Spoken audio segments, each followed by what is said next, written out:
Lili begitu menderita dalam pernikahannya.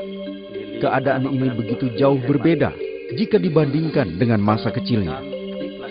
Kelahiran saya itu menurut papa saya, bahwa saya itu anak yang membawa keberuntungan. Kemanapun saya pergi, saya selalu diantar oleh kakak. Sekolah aja diantar naik sepeda. Padahal rumahnya nggak begitu jauh dengan sekolah. Bukan hanya itu, sebagai anak yang diistimewakan, ia tidak pernah diminta untuk bekerja seperti saudara-saudaranya.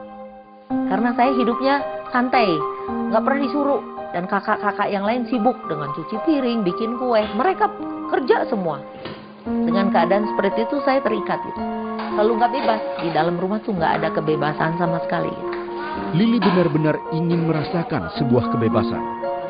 Hingga suatu hari, salah seorang kakaknya menawarkan sebuah cara untuk meraihnya. Li, saya punya masalah ya. Lili kalau ada masalah yuk sama saya ke sana nanya gitu.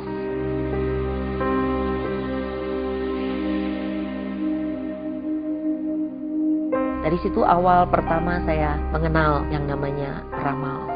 Lalu kakak saya bilang, kamu mau tanya apa? Tanya aja. Ya, saya bilang, saya ingin merasakan satu kebebasan. Saya tuh hanya ingin bebas. Lalu dia bilang, saya akan berikan. Saya dibawa ke tempat yang belum pernah saya rasakan seperti itu. Saya sudah lupa siapa saya. Saya merasakan puas, mau berbuat apapun, bebas. Di tempat itu saya aman. Lili seakan menemukan kebebasan yang selama ini ia cari.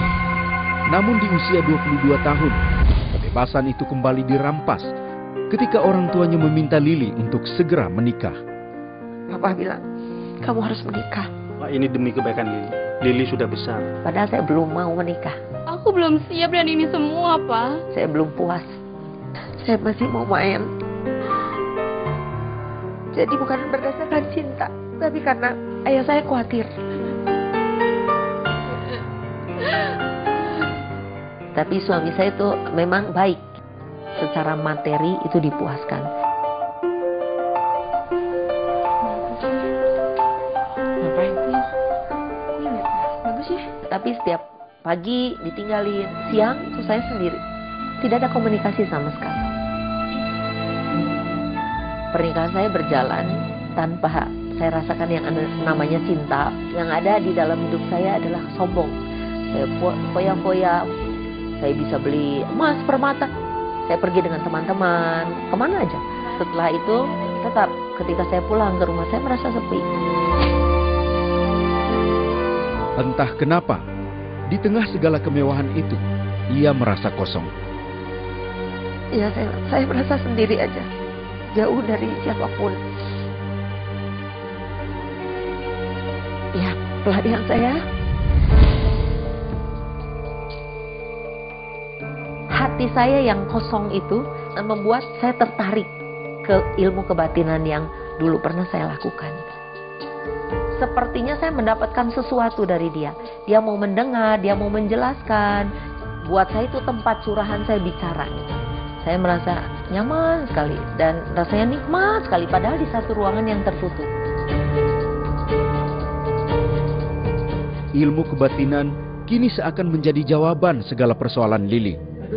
Namun menginjak 3 tahun usia pernikahan, ekonomi keluarga mereka jatuh hingga menyisakan hutang jutaan rupiah. Ekonomi saya yang tadinya maju pesat, makin hari makin merosot, sampai di titik bawah sekali. Kita sudah nggak punya apa-apa lagi. Kita bangkrut. Dan guru kebatinan ini berkata, kamu puasa. Kalau kamu mau menolong, kamu puasa. Akan kembali seperti semula. Oh gitu ya. Dan saat itu saya berpuasa 30 hari. Saya ingin ekonomi kita dipulihkan. Saya puasa 30 hari, setelah buka puasa saat itu, saya makan kol mentah. Membuat perut saya itu mengembung. Saya pingsan di situ. Li, kamu kenapa Li? Malah membawa nyawa saya hampir mati. Li. Berkat kesigapan suami membawa Lili ke dokter, Nyawanya tertolong. Namun akibat kejadian itu bukan membuat ekonomi semakin membaik, malah semakin buruk. Sehingga suaminya mencoba mencari jalan pintas. Saya dalam keadaan stres berat. Saya pergi ke perjudian, pengharapannya untuk dapat uang yang banyak gitu, mengembalikan hutang-hutangnya semua gitu, dapat membayar. Perbuatan suami yang dilakukan tanpa sepengetahuan Lili akhirnya mulai membuat Lili merasa curiga. Maka ia mencari tahu lewat guru kebatinan. Kamu mau tahu suamimu kemana? Mari saya tunjuk. Ya, saya dibawa untuk melihat suami di mana. Memang satu kali saya melihat dia memang sedang bermain judi. Dari saat itu bukan bertambah baik. Masalahnya tidak pernah selesai.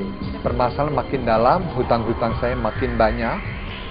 Ketika menghadapi seperti ini, hanya bisa dia menangis saja. Sudahlah, memang suamimu begitu. Saya hanya lari masuk ke kebatinan lagi. Lili yang selama ini merasa ilmu kebatinan adalah jawaban dari segala masalah.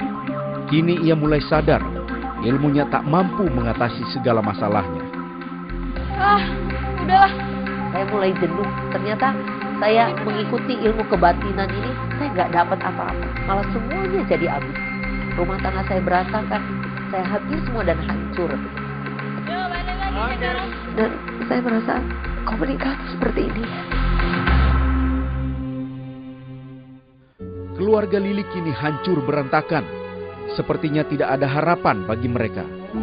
Namun seorang teman lama sang suami tiba-tiba datang menawarkan sebuah jalan keluar. Ada seorang teman saya dan di situ memberi petunjuk.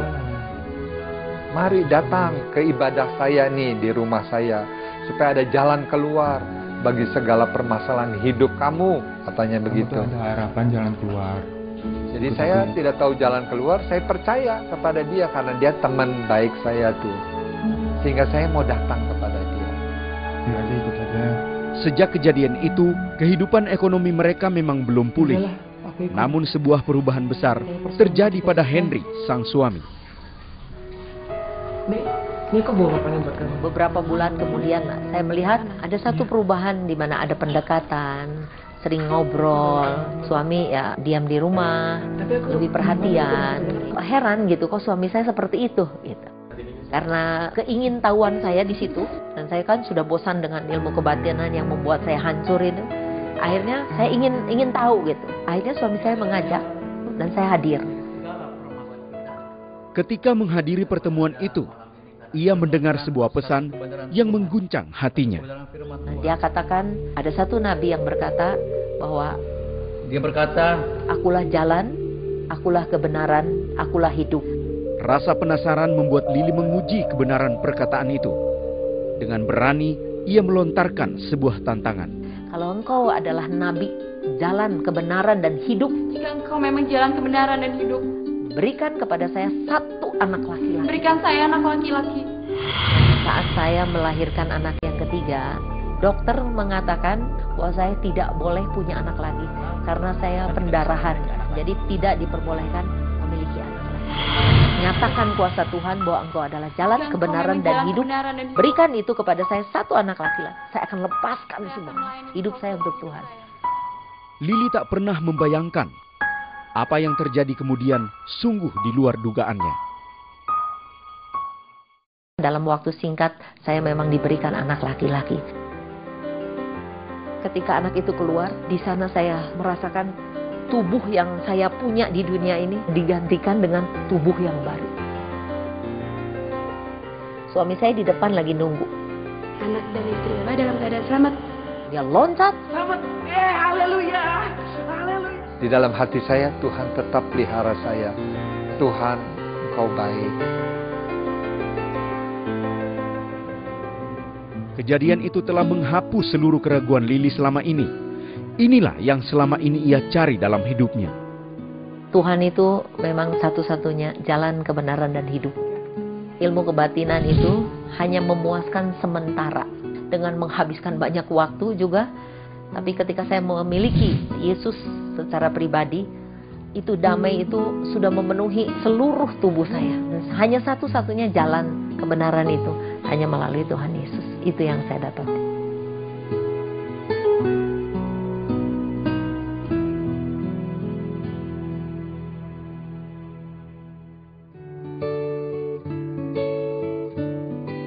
Sejak kejadian itu, perlahan ekonomi maupun keluarga Lili terus dipulihkan. Hidupnya terus bertumbuh di dalam kasih Tuhan. Setelah saya mengenal Yesus secara pribadi, saya sudah tidak mengikuti lagi ilmu kebatinan. Hubungan dengan suami dipulihkan dan cinta kami sepertinya cinta awal, pertama lagi, cinta mula-mula. Begitu saya terima Yesus, saya sekarang sudah mengerti bagaimana Tuhan itu baik sekali ya, sehingga memulihkan keadaan keluarga saya. Dia nggak sombong. Dulu sombong, suaminya sombong, Lilinya juga sombong. Tapi sekarang enggak. Lili berubah banyak. Kalau dulu kan sifatnya keras. Kalau sekarang enggak jauh. Ada kasih, banyak kasih. Ilmu kebatinan buat saya itu satu kesia-siaan. Tetapi ketika Tuhan Yesus yang saya kenal, yang hidup, membuat saya menjadi hidup, khususnya di dalam suami istri, di dalam keluarga, diberkati Tuhan luar biasa.